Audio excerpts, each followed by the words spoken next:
Hello everyone, welcome to Navankur ji lessons. इस video में हम कक्षा 8 विषय हिंदी के पाठ 11 गिरधर की कुंडलियों के अभ्यास प्रश्नों को समझेंगे। पहला प्रश्न है, निम्नलिखित प्रश्नों के उत्तर संक्षेप में लिखिए। हमें दूसरे व्यक्तियों से किस प्रकार के वचन बोलना चाहिए? उत्तर है, हमें दूसरे व्यक्तियों से हमेशा मधुर वचन ही बोलना चाहिए। बोलने में कंजूसी नहीं करनी चाहिए। दूसरा प्रश्न है, कोयल सबको अच्छी क्यों लगती है? उत्तर है, कोयल की आवाज़ मधुर होती है, वह सुनने में लुभाने वाली होती है, इसलिए कोयल सबको अच्छी लगती है। तीसरा प्रश्न है, धनी व्यक्ति को क्या नहीं करने को कहा गया है? धनी व्यक्ति को गिरधर कवि ने अभिमान नहीं करने को कहा है। धन तो व्यक्ति के पास आज है और कल नहीं भी है। गुण के गाहक से क्या आशय है? गुण के गाहक से आशय है गुणों को खरीदने वाले, गुणों को चाहने वाले, गुणों को पसंद करने वाले। बीती ताही कहकर कवि ने कौन सी सलाह दी है?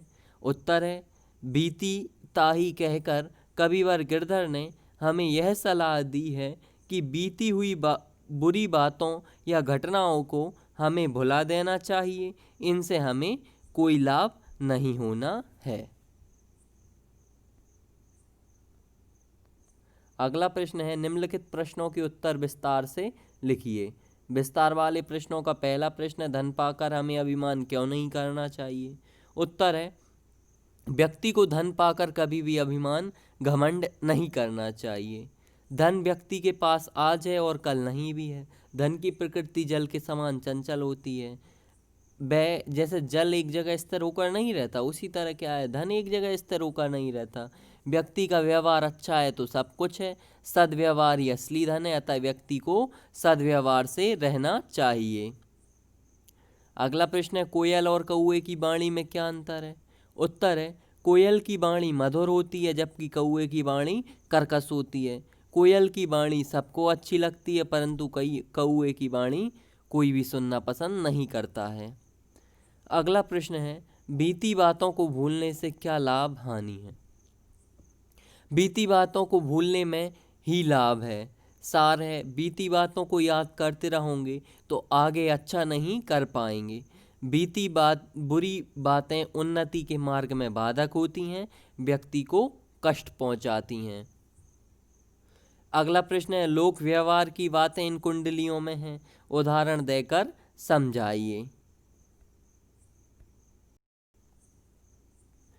गिरधर की इन कुंडलियों में लोक व्यवहार की बातें निहित हैं, जैसे कि हमें धन पाकर अभिमान नहीं करना चाहिए, मधुर वचन बोलने चाहिए, बड़ों का आदर करना चाहिए, व्यक्ति को गुणग्राही बनना चाहिए यानी गुणों को ग्रहण करना चाहिए, बीती हुई बुरी बातों को भुला देना चाहिए, अपने पर पूर्ण विश्वास होना चाहिए। तो ये सभी लोक व्यवहार की बातें हैं। निम्नलिखित पंक्तियों का संदर्भ सहित स्पष्ट कीजिए। शब्द सुने सब कोई, कोकिला सवै सुहावन, दो को रंग एक, काग सब भये अपावन। संदर्भ तो इसका आप सभी को पता ही है कि प्रस्तुत पंक्तियां हमारी पाठ्यपुस्तक भाषा भारती के पाठ 11 गिरधर की कुंडलियों से ली गई हैं। इसके कवि गिरधर जी हैं। उत्तर है, कवि गिरधर द्वारा रचित इन पंक्तियों में कहा गया है कि हम कौवे और कोयल की आवाज़ सुनते हैं, परंतु कौवे की आवाज़ कोई नहीं सुनना चाहता, जबकि कोयल की मीठी आवाज़ को सुनना सभी पसंद करते हैं। दोनों का काला रंग होता है, परंतु कौवे को कोई भी देखना और स्पर्श करना पसंद नहीं करता। यस, कौवे और कोयल के गुणों में अंतर है, तो कौवे का गुण ठीक नहीं है, उसकी वाणी कर्कश, इसलिए उसे कोई पसंद नहीं करता। बीती ताही विसारिये आगे की सुधलेई, जो बनी आवे सहज में ताही में चित देई। संदर्भ इससे पहले मैं बता ही चुका हूँ, इसका वही इसका संदर्भ है, तो वही आप सभी लिख लेना जो मैंने बोला था इससे पहले वाली पंक्ति में। इसका भाव है, कवि गिरधर कवि राय इन पंक्तियों में उपदेश देते हैं कि हमें बीती हुई बुरी बातों को भुला देना चाहिए। आगे क्या करना है, कैसे करना है, इस बात पर विशेष ध्यान होना चाहिए। विवेक से काम करने से हमें कोई परेशानी नहीं होती है। इसलिए आगे की सोचना चाहिए, व्यक्ति को आशावादी बनना चाहिए, सकारात्मक सोचना चाहिए, तभी सकारात्मक कार्य होते हैं यदि हम सकारात्मक सोचते हैं तो। भाषा अध्ययन का पहला प्रश्न है, जस शब्द का मानक रूप यस है, इसी प्रकार निम्नलिखित शब्दों के मानक रूप लिखिए। सपने का मानक रूप स्वप्न, सहस का सहस्त्र, शब्द का शब्द, गुण का गुण, प्रतीति का प्रतीति, जियत का जीवित, ग्राहक का ग्राहक। निम्नलिखित विकल्पों में से सही विकल्प चुनिए। शब्द सुने सब कोई, कोकिला सवै सुहावन में अलंकार है, तो इसमें क्या है, अनुप्रास अलंकार होता है, अनुप्रास अलंकार है, सॉरी। अगला प्रश्न है, इस पाठ की कुंडलियों में अभिमान शब्द के समान निदान तुकांत शब्द आया है, इस प्रकार तालिका में से तुकांत शब्द चुनिए और सही क्रम में लिखिए। अब तुकांत का अर्थ क्या होता है, जब किसी पद्य या कविता की पंक्ति का आखिरी अक्षर की मात्रा सभी पंक्तियों में समान होती है तो उसे क्या तुकांत कहते हैं। तो इनका सही क्रम मैं बता देता हूँ। लीजे, कीजे, दौलत, दौलत, सुहावन, अपावन, पावे, आवे, देई, ले, ये सभी तुकांत शब्द हैं। अनुस्वार और अनुनासिक के प्रयोग वाले 5 शब्द लिखिए।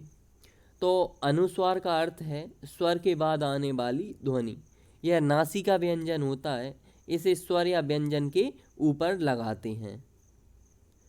और अनुनासिक क्या होता है, इसका उच्चारण अनुनासिक का अनुनासिक है, अनुनासिक स्वरों का एक गुण होता है, इसके उच्चारण में हवा मुख के साथ नाक से भी निकलती है, यानी दोनों से। आप एक्सपेरिमेंट करके यानी प्रयोग करके देख सकते हैं। अनुनासिक जो शब्द होते हैं इनमें हवा जो रहती है मुख के साथ नाक से भी निकलती है। जैसे अनुस्वार शब्द हैं चोंच, चंचल, कंगन, कंगाल, मंथन। अनुनासिक सांस, धुआं, पाव, चांद, माँ। अगला निम्नलिखित शब्दों के दो पर्यायवाची शब्द लिखना है अपने को। अगला प्रश्न है ये। तो दौलत के पर्यायवाची शब्द धन, संपदा, संसार के जग, लोक, अभिमान का गर्व, मान, पाहुन का मेहमान, अतिथि। तो इस प्रकार हमने पाठ 11 गिरधर की कुंडलियों के सभी अभ्यास प्रश्नों को समझा, उनको हल किया। आप सभी इन सभी प्रश्नों के प्रश्नों को अपनी नोटबुक में नोट कर लीजिए, इन्हें अच्छे तरीके से इनका अभ्यास कीजिए। Till then take care, thanks for watching.